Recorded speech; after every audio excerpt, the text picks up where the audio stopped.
আসসালামু আলাইকুম। আমি ডাক্তার মোহাম্মদ আলী ফয়সাল। আমি বাংলাদেশ মেডিকেল বিশ্ববিদ্যালয়ের আর্থ্রোস্কোপি ও জয়েন্ট রিপ্লেসমেন্ট ইউনিটে সহযোগী অধ্যাপক হিসেবে কর্মরত আছি।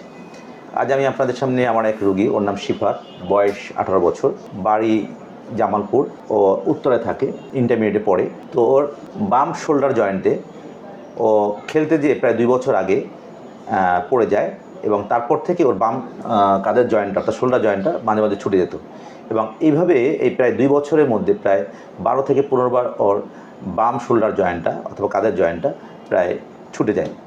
তো এই সমস্যা নিয়ে ও ভুগতেছিল এবং ও বিভিন্ন ডাক্তারের কাছে গেছে। তারপর 5 মাস আগে ও আমার কাছে আসার পরে আমি ওর বাম শোল্ডার জয়েন্টটা আমরা দেখি পাশাপাশি এক্সামিনেশন করি এবং আমি ওর এমআরআই দেই এবং এক্স-রে দিই। তো এমআরআই, এক্স-রে এবং আমি ক্লিনিক্যাল এক্সামিনেশন করে আমি বুঝতে পারি যে ওর বাম কাঁধের শোল্ডার জয়েন্টে রিকারেন্ট শোল্ডার ডিসলোকেশন হয়েছে এবং এর পাশাপাশি আমি এক্স-রেতে দেখতে পারি যে ওর বাম কাঁধের যে শোল্ডার জয়েন্টে যে এটা যে হিউমারাল হেডটা থাকে এটা কিছুটা ডিপ্রেশন অর্থাৎ কিছুটা এই যে বারবার কাঁধের জয়েন্ট ছুটে গিয়েছিল এই জন্য কিছুটা ক্ষয় হয়েছে। এর পাশাপাশি আমি দেখি যে ওর যে এই যে বারবার কাঁধের জয়েন্ট ছুটে যেত এটা যেটা ল্যাব্রামটা টিয়ার হয়েছিল এবং যেটাকে আমরা বলি ব্যানকার্ড লেশন হয়েছিল।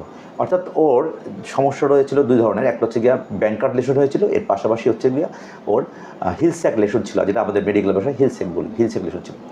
তো এর পরবর্তীতে ওকে আমি এগুলো সব বুঝিয়ে বলি এবং অপারেশনের জন্য বলি যে অপারেশন করলে ও ইনশাল্লাহ ভালো হয়ে যাবে এবং এই অপারেশনটা আমরা না কেটে ছিদ্র করে আর্থ্রোস্কোপির মাধ্যমে করব।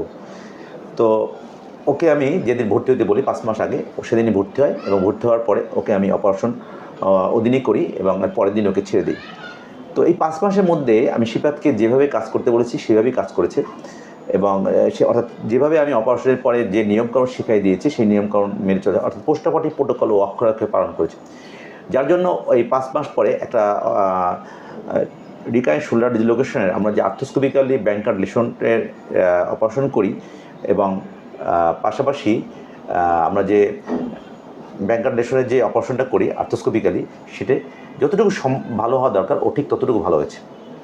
তবে এই ক্ষেত্রে আমি একটা বলতে চাই যে যেহেতু এই শিফাতের ব্যানকার্ড লেশন ছিল, এর পাশাপাশি ওর হাড়ে যে ক্ষয় হয়েছিল এই ক্ষয়টাকে আমরা পূরণ করার জন্য আমরা ওর শোল্ডার জয়েন্টের একটা মাংসপেশিকে আমরা ওই জায়গায় বসিয়ে দিই, যে মাংসপেশিটার নাম ইনফ্রাস্প্যারেটাস এবং এই পদ্ধতিটার নাম হচ্ছে র্যাম্প্লিসিস প্রসিডিউর।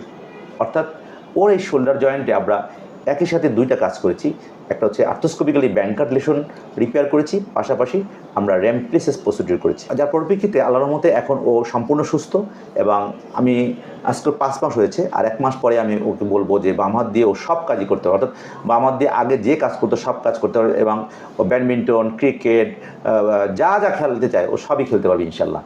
তো আপনারা এখন শিফাতের মুখ থেকে শুনেন ওর কী সমস্যা হয়েছিল এবং ওটা এখন কেমন আছে। শিফাত, তুমি দর্শকদের জন্য বলো।